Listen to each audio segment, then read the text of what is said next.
ក៏រាប់បើរាប់មិនបានគុំរាប់ជាទម្លាប់ល្អយ៉ាងមិនទៅត្រអ្នកណា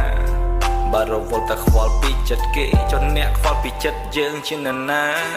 ឈឺក្បាលស្មុកស្មាញព្រោះតែមិនទុកមុខគេកំពុងសប្បាយយើងមានអារម្មណ៍ដូចជាប់គុកអង្គុយត្រង់ធ្វើអីបើសិនជានៅមិនសុខគេនិយាយឌឺដំឲ្យមានអារម្មណ៍ថាចប់មានលុយមានមិត្តអត់លុយអត់មិត្តមានត្រឹមតែចិត្តគ្មានសិទ្ធទេស្លៀកពាក់ក៏មិនសមរម្យមិនចូលចំណោមនឹងគេចូលមិនចោះមានតែដើរចេញវាយឲ្យងាប់ក៏មិនទៅវិញទេនៅក្នុងចិត្តតែងទន្ទិញបើយើងមិនចេញឬមួយបងអង្គុយចាំដល់គេដេញចូលមិនចោះមានតែដើរចេញវាយឲ្យងាប់ក៏មិនទៅវិញ